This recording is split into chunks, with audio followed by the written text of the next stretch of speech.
few videos have been requested as much, and few things have been talked as much about in the comments as tram trains. Tram trains are a weird and wonderful form of transit that you probably aren't familiar with. They've become increasingly popular in recent years, but the question is, where did they come from and who should actually be building them?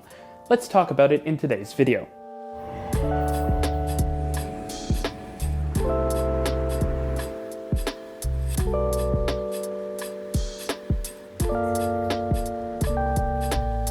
Now, to truly understand tram trains, you have to travel to a small city in Germany known as Karlsruhe, which actually isn't all that far from where my family is from, at least half of my family.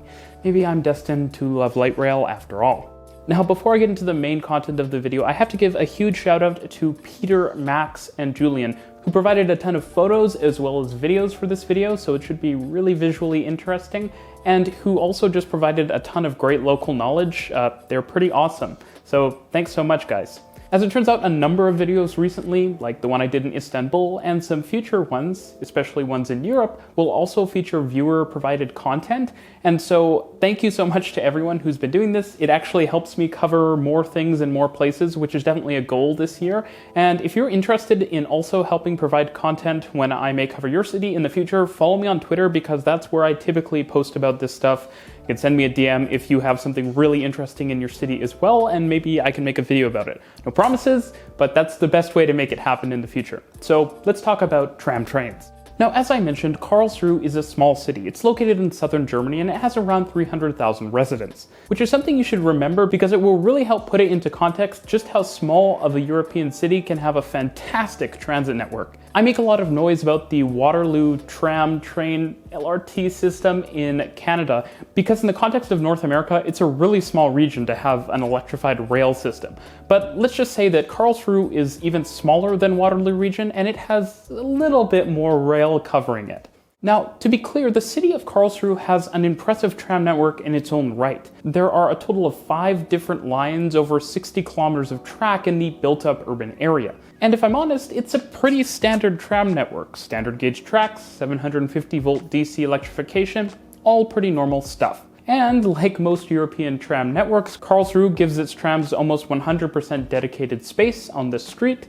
There's also really lovely stations that are simple, but still really attractive, and of course, there is green track, which is everyone's favorite. There's also something that you see in a lot of places in Europe when a lot of tram routes come together, which is these sort of tram hubs where you have a lot of platforms next to each other. That's something I would really love to see more in places like Toronto.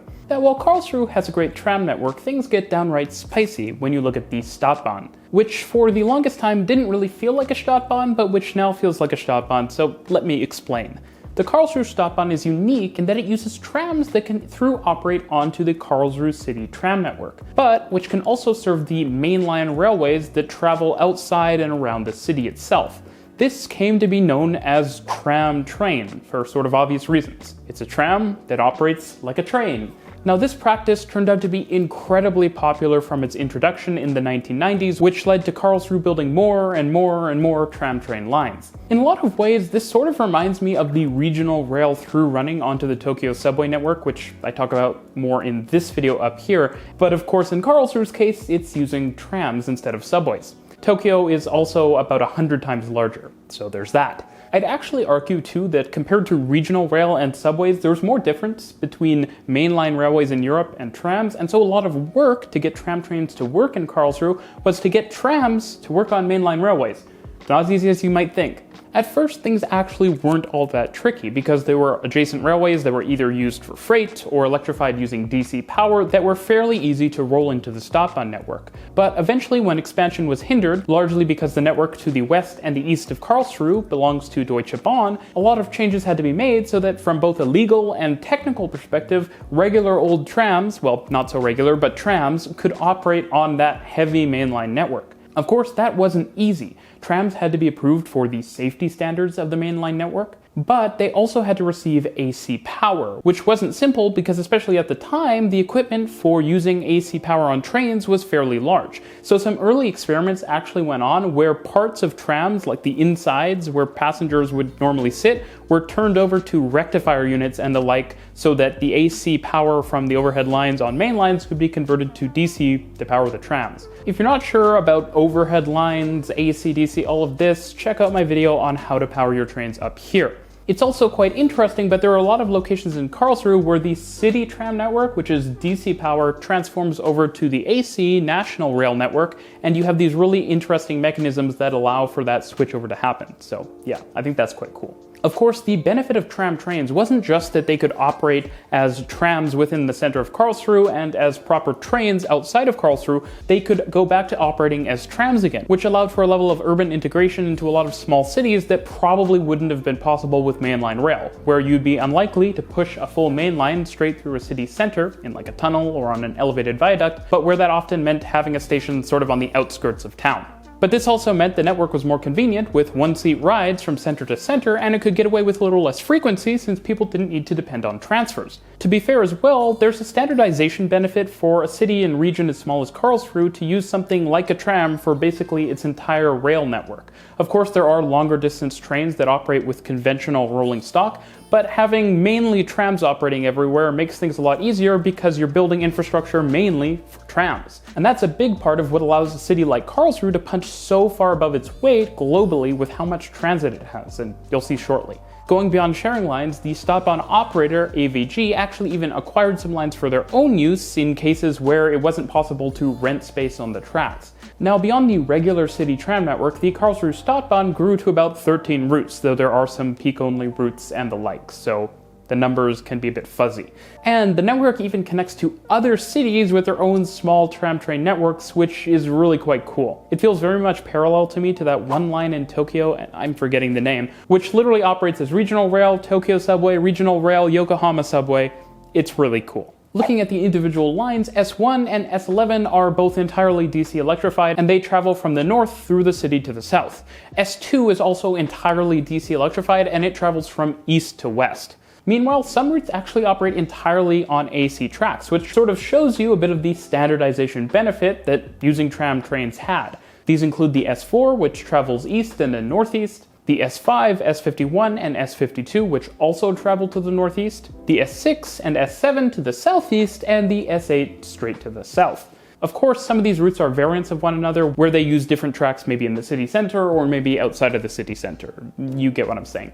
To make things more complicated, there are also tons of other routes in the area, including with neighboring cities and regions, which again, operate onto the same tracks that the Karlsruhe Stadtbahn trains operate onto, and so it can be very hard to distinguish how many lines there are or where the service stops or starts. It's kind of a giant mega region all around this area of Germany that's all connected up with rail. It's really cool, but also makes it hard to make videos about. Now, if you thought getting trams to operate on mainline electrification was the whole battle, you'd sadly be wrong. You see, unlike trams, mainline trains in Germany use this sort of mid-height platform. Of course, I talked more about platform heights in my fundamentals video up here. Now, the different platform heights of the mainline rail network and the modern trams operating on the rest of the network, which board from a much lower platform, is solved in a sort of inelegant way. The dual system trams, as they're called, which are really the AC and DC powered trams, have a higher floor height, a sort of mid-level height that aligns with mainline rail platforms on much of the national network, but not the entire national network because Germany has two main floor heights for its national rail network. It gets confusing. The way this is solved within Karlsruhe tends to be through having a platform which has a raised section for boarding from these mainline compatible trams. It's not perfect, but it gets the job done and allows level boarding for most services. Interestingly though, since I mentioned Germany has two mainline platform height standards, in some cases there are actually dual platforms where you'll have a Stadtbahn platform next to a mainline rail platform in cases where the mainline rail platform was higher than the sort of lower level mainline rail platform height. Again, confusing. In addition to this, since many stops are in these really low density rural areas or in tiny villages, there are actually request stops on the network, which maybe isn't all that unconventional because it is fundamentally a tram network, but maybe more interestingly, there are also stops which you can only board from if you indicate to the driver via a switch that you're interested in boarding. This is largely due to the high speeds that the network travels on in areas outside of city centers. This was really important because as the network expanded, parallel bus services were often discontinued as they were no longer necessary. With all of the fundamentals locked in Karlsruhe, trams from mainline railways are able to through operate onto the city tram network along with the city trams. And there are a ton of routes crisscrossing the region, as you've seen.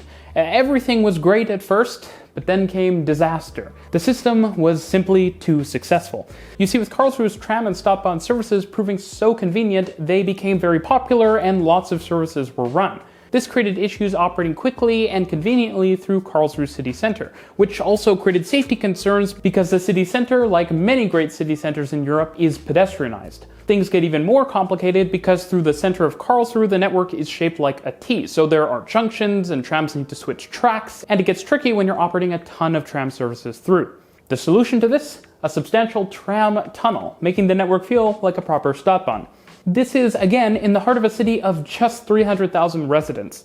Now, this tunnel was constructed over the last several years and just opened literally right at the end of 2021, after I actually filmed my awards video, if you're wondering why it didn't appear there. Now, to be clear, not all tram services have been moved underground, but the ones that were operating through the central section of the city have been, including all of the stop-on services. Now, as you can see, these stations in the tunnel are pretty magnificent with their stark white walls and the interesting wire-hung lighting. Fortunately, accessibility has been built in from day one, and so a portion of the platforms in the tunnels can be used to board part of the mainline-capable trams in an accessible way, while another part of the platform is fully low-floor for boarding low-floor trams. All in all, this is a huge win and a great project to improve and make more consistent what is already a fantastic rail system.